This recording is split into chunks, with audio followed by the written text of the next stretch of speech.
ఇంత పెద్ద ఎత్తున ఎస్టాబ్లిషన్ చేసి డెవలప్మెంట్ చేసి హైటెక్ సిటీ ఇవన్నీ కూడా చేసిరు కాబట్టి దాన్ని కాలు మీరు మెయింటైన్ చేస్తే చాలు.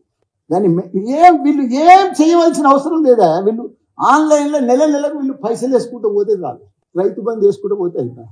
దళిత బంధు అది మన అవైతే బంద్ చేసారు అన్ని కేసీఆర్ కిట్టు ఉన్నాయన్నీ బంద్ చేసి పెట్టింది. దళిత బంధు లేదు, ఏది లేదు, బీసీ బంధు లేదు, ముస్లిం బంధు లేదు, ఉన్న బంధులని బంద్ చేసారు. మీరు చెప్పిన 6 బంధులే అవి వేసే చాలు, ప్రజలు సంతోషంగా ఉంటారు, హ్యాపీగా ఉంటారు. కానీ అవి కూడా వాళ్ళకి నమ్మకం వెళ్ళిపోయింది. వాళ్ళకి ఏమైపోయింది డౌట్, ఈ కొత్త అప్లికేషన్ నింపితే పాత రేషన్ కార్డు పోతుందని భయం అయింది వాళ్ళకు. అందుకే ఎవరు 1000 అప్లికేషన్లు పోతే 200, 300 కూడా తెచ్చిస్తలేదు. ఎందుకంటే భయం. ఇప్పుడు 10 ఏళ్ల కింద నువ్వే తీసుకున్నావు, అప్లికేషన్ పెట్టుకున్నావు, నీకు వైట్ కార్డు ఉండే, రేషన్ కార్డు వచ్చింది, రేషన్ కార్డు వైట్ కార్డు ఉంది. అప్పుడు 10 ఏళ్లలో నువ్వు ఇంత డెవలప్ అయినావు అనుకో, ఇంత ఇల్లు కట్టుకున్నావు, కారు మోటార్ కొను. ఇప్పుడు దానిలో నింపితే ఆయన తుస్సుమంటుంది. 6 గ్యారెంటీలు రావు, ఏ ఉన్నది కూడా విక్తుంది, పాసది కూడా విక్తుంది. అదేదో ఉన్న కాని కూసేసుకుంటే అదే ఇంకో కాని పోయినట్టు. ఇప్పుడు అది ఆ ఫామ్ నింపితే అయిపోయా తుస్సు. అందుకే ప్రజలు కూడా భయపడుతున్నారు, చూస్తున్నారు, అబ్జర్వ్ చేస్తున్నారు, అన్నీ చేస్తున్నారు.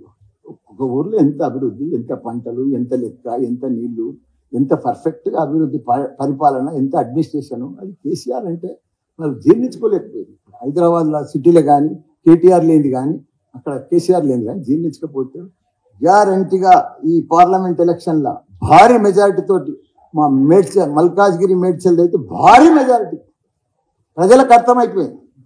కేటీఆర్ లాంటి ఇప్పుడు మీరు అంటుండొచ్చు, కొందరు అంటుండొచ్చు, వీళ్ళకి బీఆర్ఎస్ పార్టీ ఢిల్లీలో ఏం పని, బీజేపీకే పని, కాంగ్రెస్కే పని. కాంగ్రెస్ తోటి బీజేపీ తోటి ఏం కొట్లాడారు, వాళ్ళు ఏం తెచ్చారు? ఏదన్నా మోడీ పేరు మీద ఏదన్నా ఇచ్చిరా? మన కిషన్ రెడ్డి ఏదన్నా తెచ్చిండా? ఒక్కటి చెప్పురు ప్లీజ్. నాకైతే తెలియదు, మరి ఏమన్నా తెచ్చిండొచ్చు, చాలా పైసలు తెచ్చిండొచ్చు. ఎందుకంటే ప్రతి దాంట్లో వాళ్ళదే ఉందని చెప్తారు. ఒక్కటన్నా వాళ్ళ పేరు మీద 10 ఏళ్ళల్లా వాళ్ళు 10 ఏళ్ళు ఉన్నారు, మనం 10 ఏళ్ళు ఉన్నాం, ఒక్కటి ఇలే వాళ్ళది అయిపోయింది. కాంగ్రెస్ ఉన్న రాష్ట్రాలన్నీ కొట్టుకుంటూ పోతేనే ఉన్నాడు బీజేపీ. ఇప్పుడు వాళ్ళకి మిగిలిన ఎన్ని రాష్ట్రాల్లో ఇప్పుడు 2. ఏదేది కర్ణాటక, తెలంగాణ. మోడీ మన ప్రైమ్ మినిస్టర్ వస్తుంటాడు, 3వసారి ప్రైమ్ మినిస్టర్ అయినాక ఏం చేస్తాడో మీకు కూడా తెలుసు కదా. ఇప్పుడు ఈ 10 ఏళ్ళు అయింది, 3వసారి మళ్ళీ ప్రైమ్ మినిస్టర్ అయినా అనుకో, ఈ 5 ఏళ్లలో ఎన్ని రాష్ట్రాలు కొట్టుకొచ్చినాడు ఆయన? 8 రాష్ట్రాలు కొట్టేశాడు. ఆయనకి 3వ లెక్కన. కాబట్టి ఎవరి పరిపాలన వాళ్ళు పర్ఫెక్ట్గా ప్రజలలో ఉండండి, ప్రజలకు ఇచ్చిన మాట నిలబెట్టుకోండి. తప్పకుండా మీరు బాగా సక్సెస్ కావాలని కోరుకుంటున్నాం. కానీ మిమ్మల్ని మంచిగా రిసీవ్ చేసుకున్నాం, మీకు మంచిగా సపోర్ట్ చేస్తున్నాం. కానీ మీరు ఈ మాటలు మమ్మల్ని మాట్లాడితే ఆ భగవంతుడే చూస్తాడు, ఆ ప్రజలే చూస్తారు. తప్పకుండా మీకు తగిన బుద్ధి చెప్తారు.